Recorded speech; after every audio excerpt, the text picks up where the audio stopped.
Hi viewers, daily morning breakfast కానీ evening snack కానీ dinner కానీ టిఫిన్ కానీ ఏం చేయాలా అని ఆలోచిస్తుంటే please watch our daily videos and prepare easily. తక్కువ ఆయిల్తో ఆనియన్ గార్లిక్ ఎక్కువగా వాడకుండా హెల్తీ అండ్ టేస్టీ అండ్ ఈజీగా చేసే రెసిపీస్ చూపిస్తున్నాం. ఇప్పుడు నేను చూపించేది సోరకాయ రొట్టె. సోరకాయ జనరల్గా చాలా హెల్తీకి మంచిది, అందరూ తినొచ్చు, ఏజ్తో సంబంధం లేకుండా అందరూ, డయాబెటీస్ వాళ్ళు కూడా తినొచ్చు. కానీ దీన్ని సోరకాయ రొట్టె బియ్యం పిండితో కాకుండా జొన్న పిండితో చేసి చూపిస్తాను, చూడండి. ఫస్ట్ ఇలా సోరకాయని తురుముకోవాలి. జాగ్రత్తగా 2 పీసెస్ కట్ చేసుకొని తొక్క తీయకుండానే, ఎందుకంటే తొక్కలో కూడా మనకి వైటమిన్స్, మినరల్స్, చాలా న్యూట్రియంట్స్ ఉంటాయి కాబట్టి దాని పొట్టు తీయని అవసరం లేదు. డైరెక్ట్గా సోరకాయ లేతగా ఉంటే ఇలా తురుముకొని రెడీగా ఉంచుకోవాలి.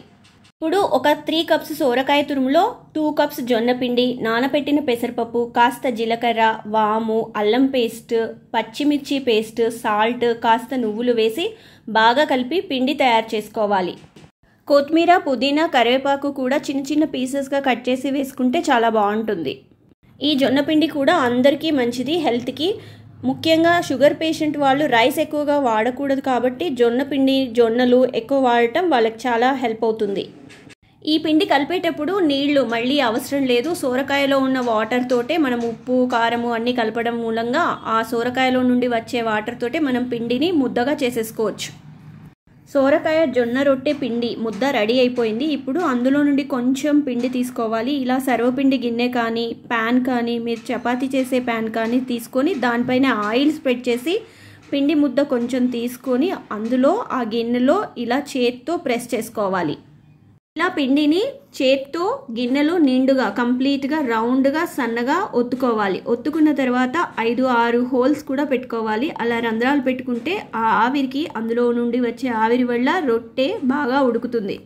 స్టవ్ ఆన్ చేసి ఆ రొట్టె చేసిన గిన్నెని డైరెక్ట్గా పెట్టేసి తర్వాత సిమ్లోనే మూత పెట్టి 3 నుండి 4 నిమిషాలు కాల్చుకోవాలి. చూడండి, ఇప్పుడు మూత తీసి చూస్తే ఇలా ఉడుకుతుంది, కాలుతుంది, బాగుంటుంది రొట్టె. టర్న్ చేయని అవసరం లేదు, ఇది డైరెక్ట్గా కూడా తీసుకోవచ్చు. ఇప్పుడు చూడండి, టర్న్ చేస్తున్నాను, ఈజీగానే వస్తుంది. మనకు బియ్యం పిండితో ఎలా చేస్తే వస్తుందో జొన్న పిండితోటి కూడా అలాగే వస్తుంది. చూడండి, రోస్ట్ అయిపోయింది, కాలింది బాగా రొట్టె. ఇప్పుడు సర్వపిండి అంటే సోరకాయ రొట్టె ఆర్ సోరకాయ సర్వపిండి రెడీ అయిపోయింది.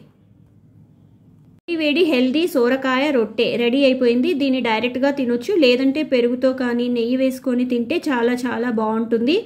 సో ఈ హెల్దీ బ్రేక్ఫాస్ట్ సోరకాయ రొట్టె నచ్చితే please subscribe the channel. Thank you.